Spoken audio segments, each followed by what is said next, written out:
was the worst day that you had in service, Scott? Probably when one of the lads died. I was holding his hand and he died on me. That was because there was nothing I could do about it. He held my hand and I held his hand. It didn't look like the bloke that I knew. And all of a sudden I could just feel the hand just getting soft in my hand. And they just turned around and said, "Sorry mate, he's gone." And that haunts me to this day. My name is Scott Ashley and I spent nearly 35 years in the Royal Marines, commanding men and women in a variety of countries around the globe. In 2014, my leadership was recognised when I received an MBE from the Queen. But having risen to the rank of Major, my career came to an abrupt end when I was medically discharged with complex PTSD. And it's an ongoing battle that I deal with every single day. This is my story. Apparently I turned around to Mum and Dad at 4 years old and said I want to be a Royal Marine Commander. Never ever changed my mind. That was the only thing I've ever wanted to do. I remember day one, we had a choice. Did we sign for 3 years or 9 years? I instantly signed for 9 years. The day I joined up, I knew I was going to be a lifelong Marine. I was a young boy. I was 17 years old. The world was my oyster. So I enjoyed every moment of my career, all 30 odd years of it. I did numerous Arctic deployments. I was a jungle warfare instructor and then did the deserts. So did the Oman and then Afghanistan, and I did Iraq as well. So I served in all the different environments. I was lucky enough to say that I've soldiered and been able to survive in all of them. Did a couple of jobs in naval headquarters, promoted to Major, but unfortunately then my head, I'd already had a couple of incidents of my PTSD. My head just exploded and my career unfortunately was brought to a sharp end.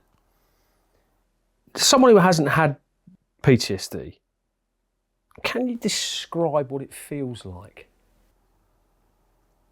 It's like living your worst nightmare on a daily basis. It's affected Ruben, our little boy. My wife is an absolute, she's an angel. How she puts up with it, I do not know. And if I could give my MBE to anyone, I'd give it to her. Because she's my rock. She's the one that keeps my feet on the ground. But she's had to sacrifice so much to keep me alive. They call them hotspots when you're going through therapy, and there's 3 or 4 different hotspots. All of them culminate in someone being injured. What doesn't help is that you've been in that war situation and your actions have meant that someone's possibly died. There are a number of guys that had life-changing injuries, and I was a commander, I was in charge. You know, I told them where to drive the vehicle, or I told them what to do, and it hits you here, hits you really, really hard. Having to learn to live with it on a 24-hour basis. I've got bad tinnitus and I'm deaf in my left ear, so I've got that constant reminder all the time of where it came from. Because I was suffering with nightmares, having flashbacks, I wasn't me. And it just was like a seed festering in my brain that just got bigger and bigger and bigger and meant that I couldn't operate properly. And people were suffering because of it, namely my family.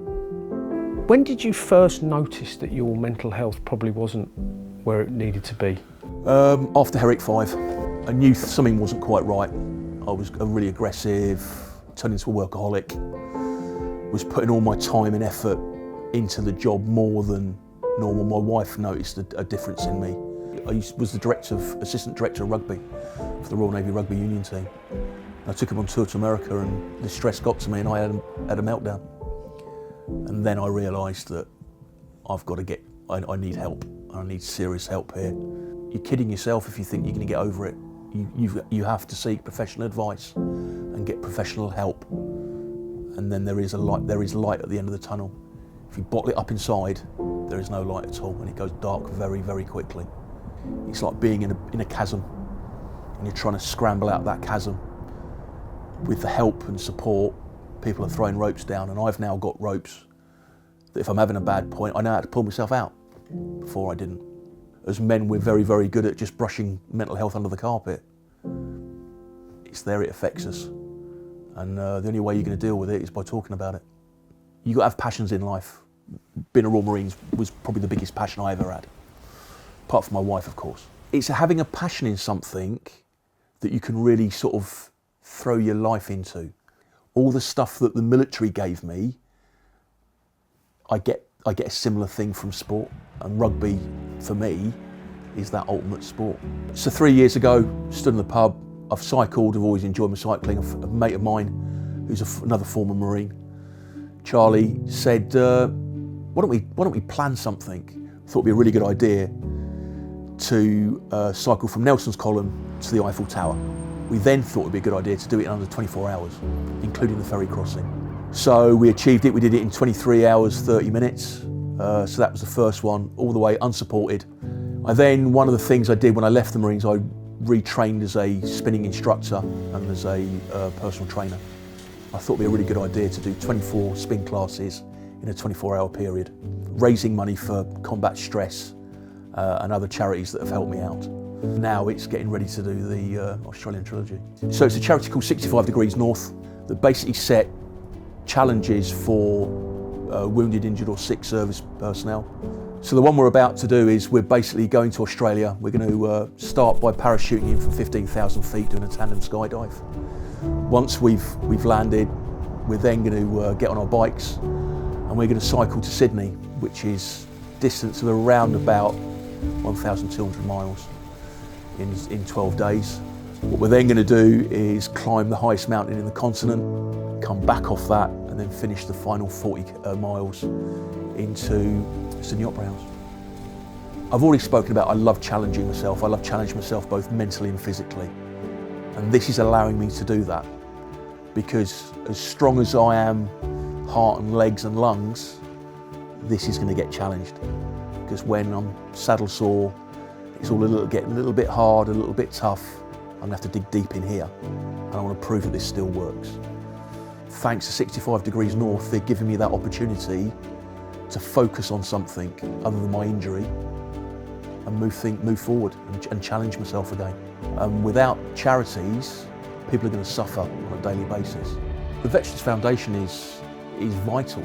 Without the phenomenal work that they do to raise the funds, then charities can't survive. For those of you who play the Veterans Lottery, thank you. I can't thank you enough. Your contribution that has made my life better and it's made every other British veteran's life better and saved lives. Are you proud of the journey that you've been on? Immensely. And I wouldn't have changed it for the world. When you pick up your green beret now, what do you think? It's like a comfort blanket. What it represents is just massive. It's the blood, the sweat, the tears, the ultimate sacrifice that people have given. It represents who I am. Do you ever cease to be a Royal Marine? No. We're not ex-Marines, we're former Marines. And I'll be a Marine to the day I die. If you want to help British veterans like me, please play the Veterans Lottery.